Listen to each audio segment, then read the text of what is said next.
ലൈലാന്റെ കിനാവതിനാലെ മജ്നൂനായി കാണുമ്പോൾ ജന്നാത്തിലെ ബാബിൻ പടിയേനാലേ. ആ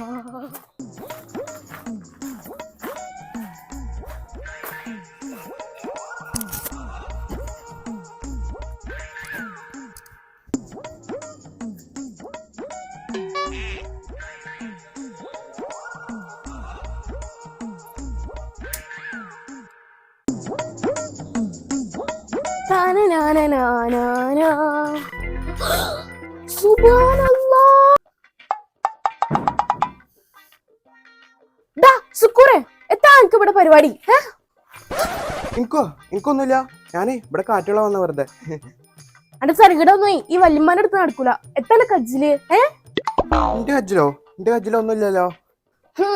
അതെന്റെ ഉമ്മാനോട് ഉപ്പാനോട് പറയണ്ടെന്നില്ലെങ്കിൽ മാത്രം അയച്ചു, അല്ലെങ്കിൽ എന്തായാലും ഉമ്മാനോട് പറയും. വല്യമ്മ, ഇത് തിന്നാൻ പറ്റേണ്ട സാധനമൊന്നല്ല, ഇത് പവർ സാധനമാണ്. ഇതൊന്നും നിങ്ങൾക്ക് തരാൻ പറ്റൂല. ആ വലിച്ചുള്ള പവറൊക്കെ ഇച്ചുണ്ട്. ഇങ്ങോട്ട് കാട്ടിട മതിയായിരിക്കും, അല്ലെങ്കിൽ എന്റെ ഉപ്പാട് ഉമ്മാട് പറയും. ഉറപ്പാണ്. പഠിച്ചോനെ, ഇത് വലിയ എടുങ്ങാറല്ലോ. ആയിക്കോട്ടെ, ഇതാ.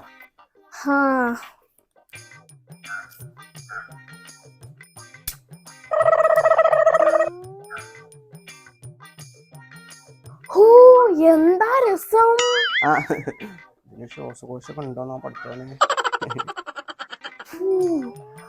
എന്താ പവറ്. വല്യമ്മ, അത് മതി. ഇങ്ങോട്ട് തന്നാണേ, അവർക്ക് മതി. നിങ്ങൾക്ക് പോടാന്ന്. ഇത് എനിക്കുള്ളതാ, ഞാൻ എനിക്കില്ല. അവിടുത്തെ എല്ലാ പണിയും ഞാൻ എടുക്കണം. തേങ്ങ ആരാ? ഖദീജാണല്ലോ. ഹലോ ഖദീജ. വാലേക്കും അസ്സലാം. എന്തൊക്കെയാ കഷ്ടപ്പാട്. അതന്നെ, പെരീത്ത പണി പിന്നെ നമ്മളെന്നെ എടുക്കണ്ടേ. പിന്നെ എന്റെ വർത്താനം എന്തൊക്കെ? ഞാൻ ഇവിടെ അപ്പുറത്ത് മാറാല കെട്ടാൻ വന്നേനു. അപ്പളാ അജി വിളിച്ചത്. വല്യമ്മ അപ്പുറത്തെ ഒരു ആശാത്താൻ്റെ അടുത്ത് പോയതാ. ഓർക്ക് അതന്നെയല്ലേ പണി, അങ്ങോട്ടും ഇങ്ങോട്ടും ഇങ്ങനെ തള്ളി വിടാ. ഞാൻ അറിഞ്ഞടി, നമ്മളെ നബീസാന്റെ മോള് ഒഴിച്ചുവിടുകയല്ലേ. ഇപ്പത്തെ കാലം പിന്നെ അങ്ങനെ തന്നെ അല്ലേ, ഒഴിച്ചുവിടുക. ഇപ്പത്തെ കാലം അങ്ങനെ തന്നെ അല്ലേ, ഒഴിച്ചോടി പോവുക, വെട്ടിക്കൊല്ലുക, തട്ടിക്കൊണ്ടുപോവുക, അങ്ങനൊക്കെ തന്നെ അല്ലേ. എന്നാ ആയിക്കോട്ടെടി. നല്ല മയക്കാറുണ്ട്. അപ്പുറത്ത് കുറച്ച് തുണികൾ കാറട്ടീന്, എടുക്കാണ്ട്. ആയിക്കോട്ടെ കേട്ടോ.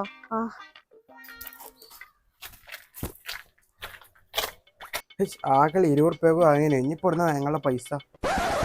സുബ്ഹാനല്ലാഹ്, ഇമ്മ ലാ ഹൗല വലാ സുബ്ഹാന ജല്ല ജലാലു യാ റബ്ബുനായ തമ്പുരാനെ, പഠിച്ചോനെ, ഞാൻ എന്താണ് ഇവിടെ കാണേണ്ടത്?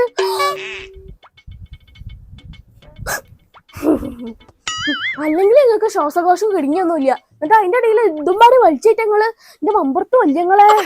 ഇത് ഞാനല്ല, ഇത് സുക്കൂറോട് പഠിച്ചോനെ. നിങ്ങളൊന്നും പറയണ്ട. നിങ്ങളൊന്നും ഞാന് സുബ്ഹാനല്ലാഹ്.